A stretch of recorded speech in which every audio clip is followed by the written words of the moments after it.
So as I'm sure most of you know, E3 is right around the corner. By the time this video is up, it's pretty much gonna be today. But E3 is pretty huge. But to me personally, E3 might be a little bit more important than to most people because to me, gaming, as most people who know me, is pretty much my life. I mean, it's not really just a passing hobby. I mean, ever since I was like a little kid, I used to be into sports, but then eventually I got into gaming and pretty much it was a full-time thing, and then I got pretty serious about it in high school because I started learning like 3D modeling in Maya and then in 3ds Max and such. And like I said, it's kind of been not just a passing like hobby, but pretty much my way of life. I love playing games. I love the aspect of making games. I love talking about games. Pretty much anything related to games I pretty much love. And there's a lot of great like conventions out there, gaming conventions. There's TGS, there's PAX, which is awesome, and I'd really love to go do sometime as well. There's the Gamescom, the German Games Convention, and then there's the Game Developers Conference. But I think E3 still stands as one of the biggest and most special to most gamers, and that's a big reason why I kind of moved out to the West Coast just to be closer to E3, I guess, because I can actually attend to it since I live in the area. And of course, just this is kind of the epicenter of gaming, California in general. But like I said, that's a major reason why I moved out here to the West Coast. When it comes to E3 though, this year, it's a little bit more special than usual because it kind of marks the beginning of the next generation, the next cycle of gaming. So we're going to be seeing a lot of that.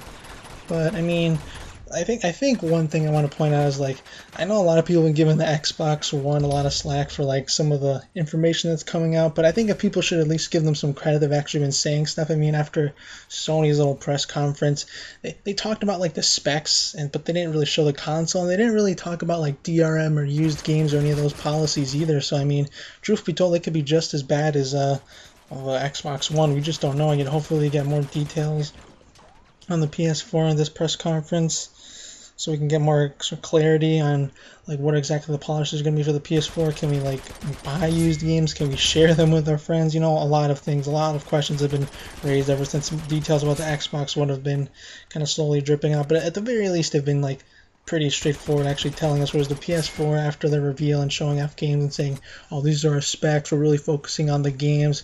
They haven't really said much about a lot of the policies and the ins and outs of the consoles. But we'll just have to wait and see. Hopefully we get that, and along with, a price point, because I'm sure all of us are very curious as to how much the PS4 and the Xbox One are going to cost.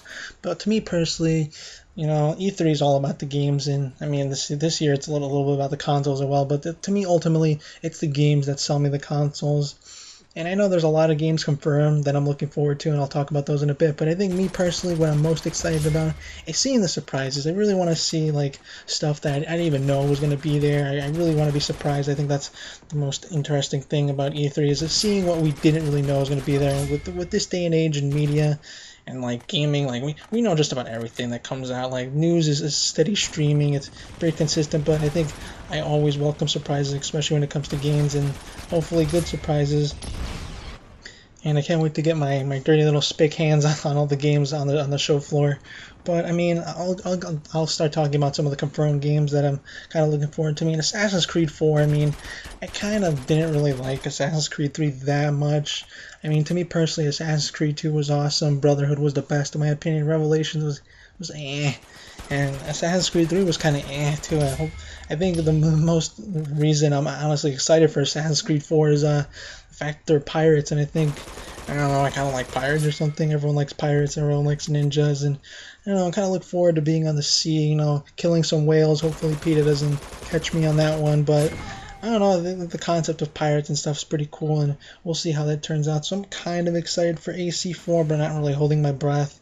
Hopefully, if they add enough features, I'll be sold. But we'll wait and see.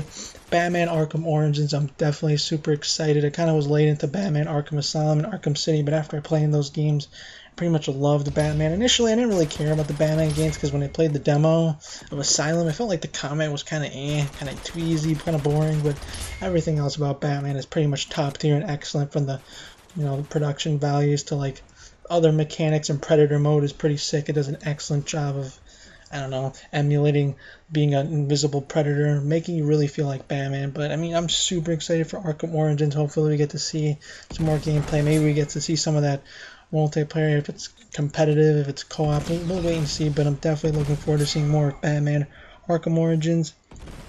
Battlefield 4 is a little bit of an for me.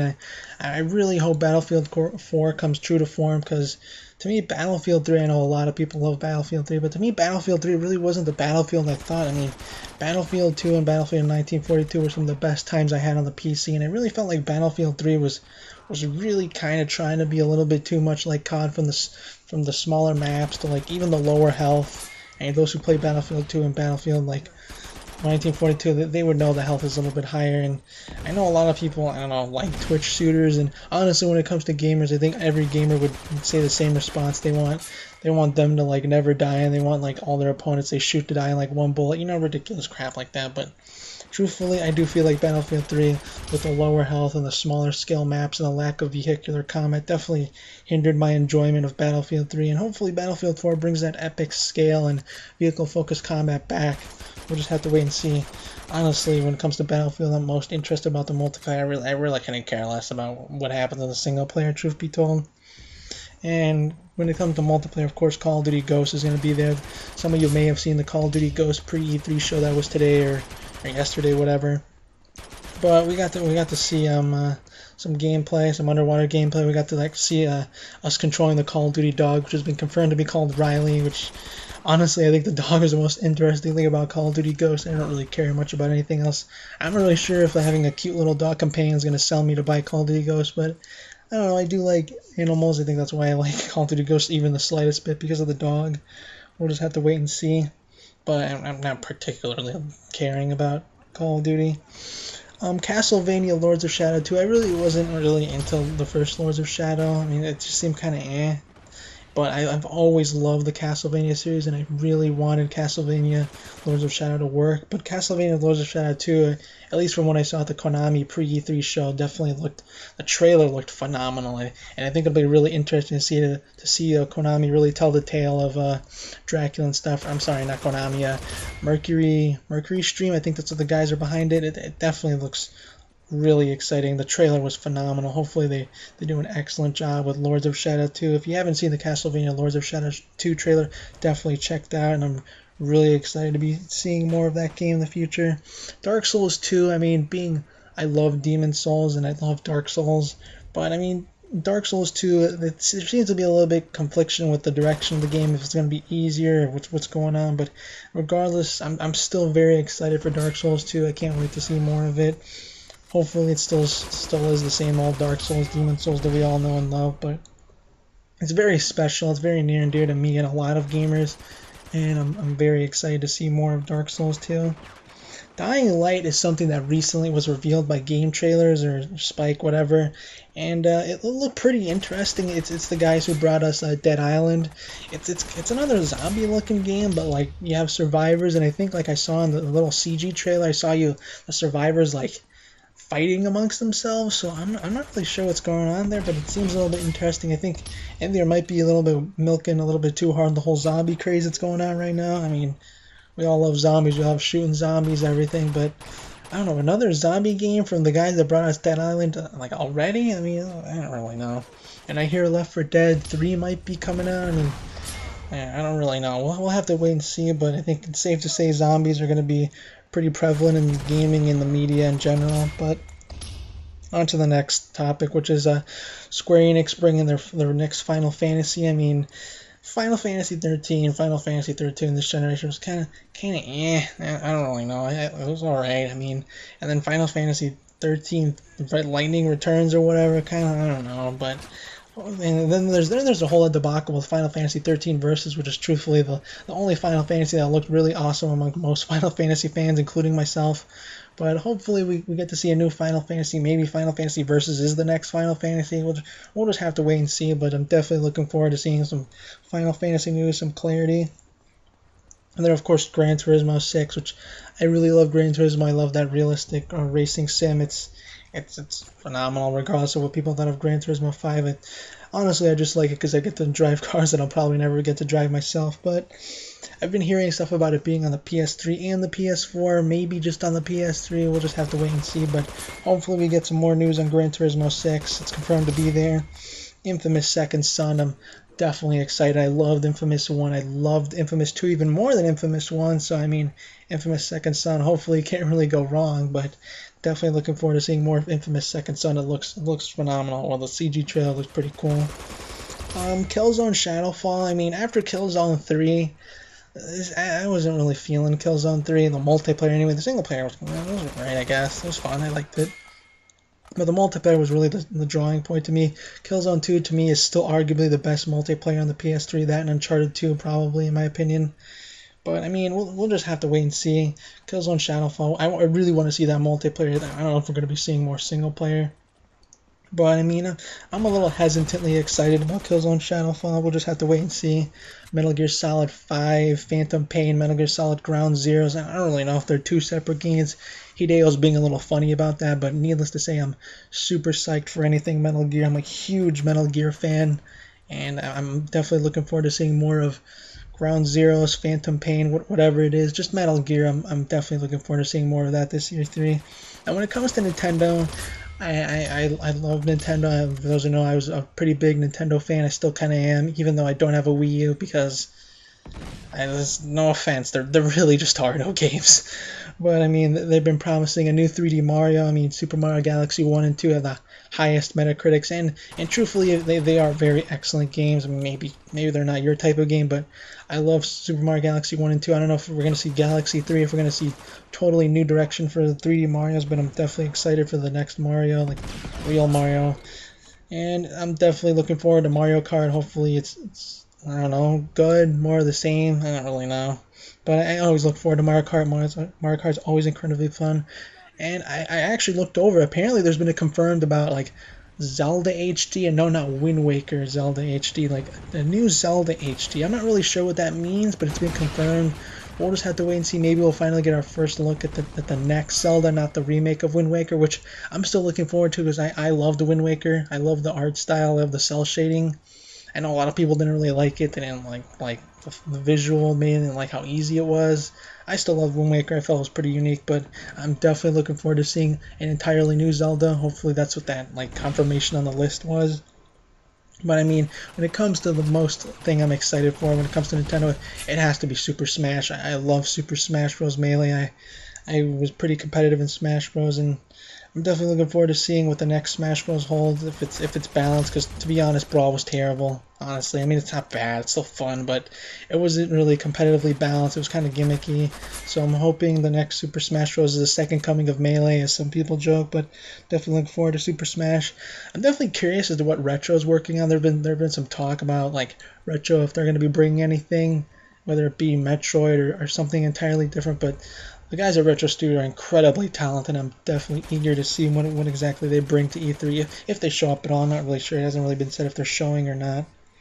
And followed up with that, I mean, Witcher 3, if you haven't seen Witcher or played Witcher 1 and 2, those are excellent games. You should definitely check out some of the best RPGs I've played this generation. Witcher 3, I'm definitely looking forward to seeing more of that. Titanfall is also, I think Game Informer kind of spoiled it recently. It was on like a little like article on their front page for their little magazine, but it's the next game by Respawn, the guys, Vince Zampelli and the guys, the original Infinity Ward guys, and the next title is called Titanfall, and we'll just have to wait and see what that looks like, of course. But I mean, it should be pretty interesting. It has a lot of people interested and excited, rightfully so. Of course, everyone's looking forward to Watch Dogs. Watch Dogs pretty much stole the show last E3. Of course, I'm personally really looking forward to it. It looks like the natural evolution to Assassin's Creed to me. It looks even better than Assassin's Creed to me, honestly. I'm super excited for Watch Dogs and see how that turns out. And then, of course, there's going to be, like, I have to mention some of the no-shows, of course. I'm assuming Valve and Half-Life 3 is just not happening, although, like I said, I heard about Left 4 Dead 3. We'll just have to wait and see. I don't really know. I guess they took their time, at least. It was the last time they did Left 4 Dead 1, and then they did Left 4 Dead 2 almost right afterward. It was kind of funny. And, of course, Rockstar and Take-Two, they're not going to be there.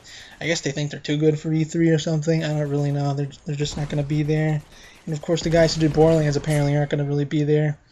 And I'm not really expecting any news on Uncharted either. Like, I just don't see it happening after The Last of Us coming out so soon, of course, pretty much this week. And, another big title from the Xbox side is Halo. I'm not really expecting Halo. Maybe Gears. I'm not really holding my breath on that either. But Halo, Gears, and Uncharted, I definitely don't really expect to see any of that at E3. Maybe some news, but, like, gameplay, definitely not. that's about it for this commentary. I just want to talk about like E3 before it kind of comes out. I'm curious to hear your thoughts on E3 this year and what you're most looking forward to, what you're most excited to see. I'm gonna be there. I'm definitely gonna get my hands on everything I can. It's a big place, the Los Angeles Convention Center, but definitely looking forward to it. Not looking forward to the lines, of course. This is a big E3. I can't really emphasize that enough. It's the start of the next generation. So leave your thoughts and comments below on this video. And don't really expect anything from me video-wise until like after E3. I'll do my post thoughts on E3 because it's my pre-thoughts or whatever. And that's it for this video. I'll see you guys later. Peace.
Got it.